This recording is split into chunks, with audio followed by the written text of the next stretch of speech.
partir de cet instant, prenez toutes les dispositions pour me livrer ce bâtiment dans les délais.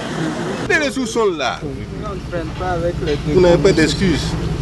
Nous-mêmes, au contraire, on veut décaisser. Vous veut décaisser. Je crois qu'avec l'accompagnement du bureau de contrôle et puis tous les autres partenaires, on a refait un planning ajusté pour fin décembre.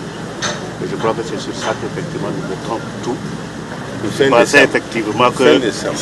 Oui. Bon, la rentrée c'est en octobre. Novembre, décembre. Donc comme on l'a dit, il fallait... Les élèves là, ils peuvent divaguer. Non, c'est pour ça que j'ai dit qu'avec l'accompagnement de l'ensemble des partenaires, on a regardé la réalité du terrain et il faut livrer le bâtiment de qualité.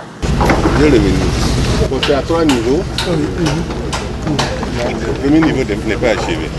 Donc vous êtes autour de 27%. Juillet, c'est ça? Août, septembre. 2 mois. On a pris nous. Monsieur le ministre, au départ, on était à 8 mois. Nous avons fait notre cadence à 8 mois. C'est M. Zerbo, de la banque, qui nous a dit, il y a des monter à 10 mois parce qu'il ne sait pas jouer. Donc on a dit, dans ces conditions, ce qui est sûr, même à 10 mois là, il faut nécessairement de la préfabrication. L'entreprise a toujours baladé un peu les gens par rapport à cette, la mise en place des prédales. Jusqu'à présent, vous pouvez regarder, voir, aucune disposition n'est prise pour une prédale. Il m'a appelé il y a encore quelques jours pour me demander, tout dire. Vous avez même demandé à continuer jusqu'au R+3 sans prédale. Je dis, si vous faites ce que vous voulez, mais je ne m'engage pas à cela. Il y a des termes qui sont là, où vous les respectez, vous ne respectez pas, et moi je suis rentré compte acquis de droit. Le délai contractuel initial, c'est mi-septembre. Donc, vous avez fait un dépassement de 3 mois, c'est ça?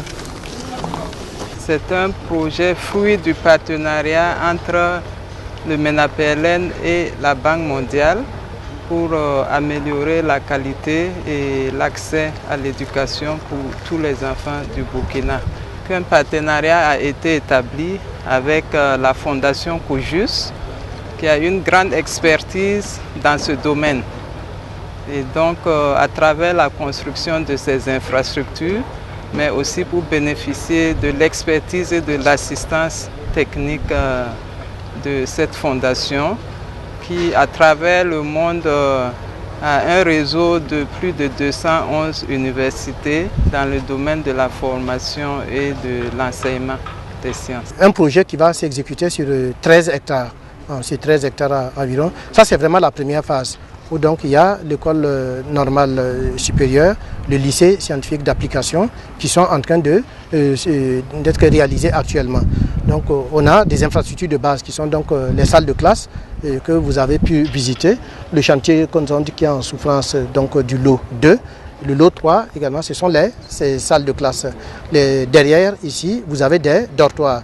Il est prévu quand même plusieurs dortoirs, mais pour l'instant, c'est un seul bâtiment dortoir qui est prévu. En dehors de ça, il y a également des infrastructures utilitaires telles que donc, la bibliothèque, le restaurant et également une infirmerie. Parce qu'il y a des mesures administratives qui sont prévues pour les entreprises défaillantes.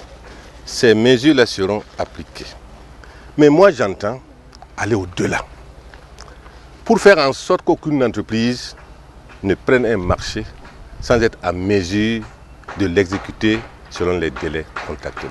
Je pense qu'il faut en arriver à là. Pour en finir avec ces entreprises qui prennent des marchés, quand bien même elles savent qu'elles ne sont pas techniquement capables de les réaliser. Ça, je pense que c'est des réformes hardies à prendre en ce qui concerne les marchés publics. Et moi, j'y veillerai.